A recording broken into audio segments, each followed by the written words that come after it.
Sensex का नहीं। तो बैंक निफ्टी में आपको ऑप्शन ट्रेडिंग करने मिलता है, ठीक है। कैश मार्केट मैंने बता दिया, जितना पैसा है उतना ही, जितने का शेयर है उतना ही आपको उठाना है।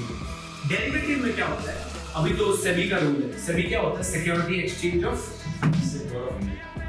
Of India. तो जितनी भी कंपनीज हैं ये एनएससी, अब इसके ऊपर कौन है, एक्सचेंज के ऊपर सेबी बैठा हुआ है, ठीक है। सेबी और आरबीआई ये दोनों इसकी नजर रखते हैं कि भाई कोई घोटाला तो नहीं कर रहा। जैसे स्कैम हुआ अर्शद मेहता वाला स्कैम, तो कौन देख रहा था, सेबी देख रहा था। वो लोग हमेशा कुछ ना कुछ रूल निकालते रहते हैं। अभी कुछ रूल निकाला उन्होंने कि सेबी की जो गाइडलाइन है उसके हिसाब से डेरिवेटिव और ऑप्शंस है। डेरिवेटिव कहने का मतलब क्या, आज मेरी कंपनी की वैल्यू कितनी है, 10 रुपए, फ्यूचर में कितनी होगी प्रेडिक्ट कर सकता है कोई?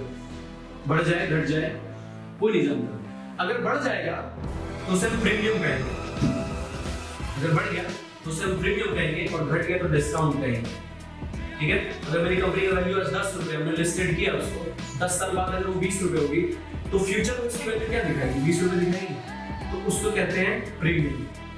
और अगर वो घट गई तो वो डिस्काउंटेड प्राइस है।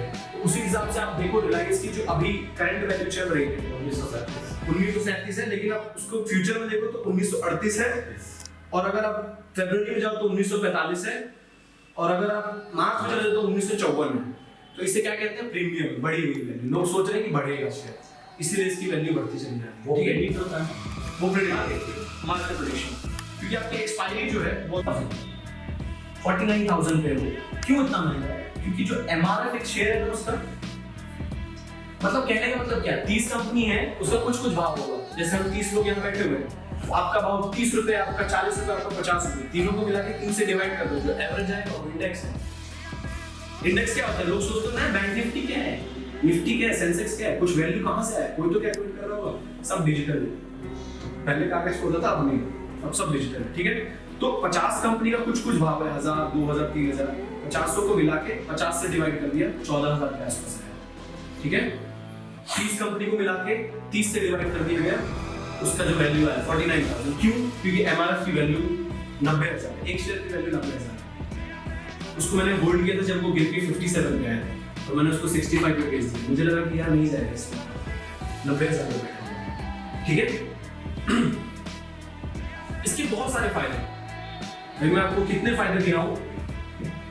कंज्यूमर से अच्छा स्टॉक ट्रेडर बनना है, क्यों, वो जानेंगे, लास्ट में बताऊंगा, ठीक है। इंडेक्स, एक मिनट जो निफ्टी 50 मैंने बता दिया, एनएससी चुप रहे तो कुछ नहीं है। अभी तक जितना मैंने बोला दिमाग में घुस रहा है, हाँ ना, मे बी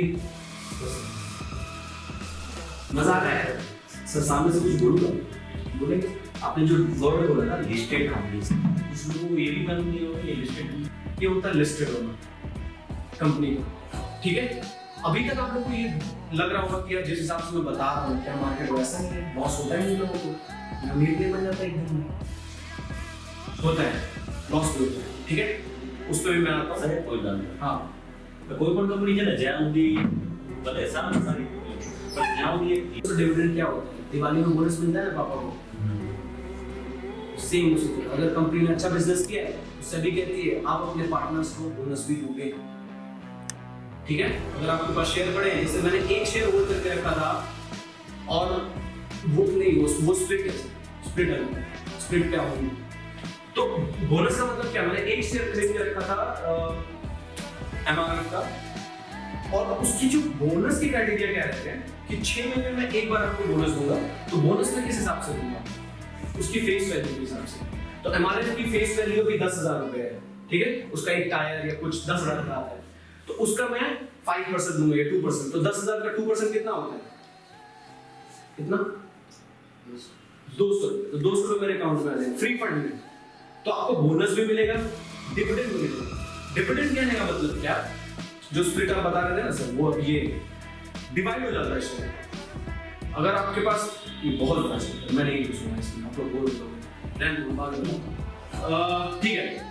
ऑप्शंस, हाँ, अब ट्रेडिंग होती है इंडिया में किस चीज, पहले के जमाने में ट्रेडिंग कैसे होती थी, जब स्टॉक मार्केट नहीं था तो क्या करते थे लोग, नहीं उससे भी पहले 17th-16th सेंचुरी की बात बता रहा हूँ। उस समय क्या होता था, लोग चावल में ट्रेड करते थे।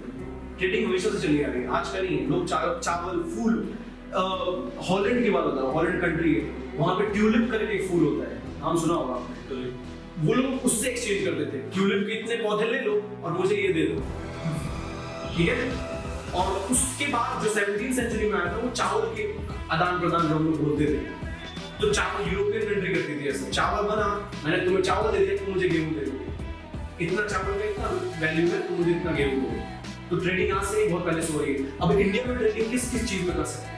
अगर मेरे पास ये मोबाइल है, मुझे लैपटॉप की जरूरत है, बोलो यार मेरा मोबाइल रख लो, मुझे लैपटॉप दे दो, तो मैं ट्रेडिंग किसका किया है? सेलफोन का और लैपटॉप का। अब इसको स्टॉक मार्केट में सोचे तो कैसे होगा ये? स्टॉक मार्केट में ये ऐसे होगा, मैं करेंसी में कर सकता हूँ, इंडियन रुपीस की करेंसी होती है, ठीक है। आज उसको डॉलर से कंपेयर करें, और डॉलर सबसे जो है स्टैंडर्ड है यूएस डॉलर। ऐसा नहीं है कि वो सबसे अमीर है, सबसे जो अमीर करेंसी है वो कुवैती दिनार है, 236 रुपीस के आसपास, ठीक है। और यूएस डॉलर जो है वो 74 रुपीस है, लेकिन उसको स्टैंडर्ड रखा गया, ठीक है। तो इंडिया का जो रुपीस है उसमें भी अब आते हैं लोग चार्ट पे।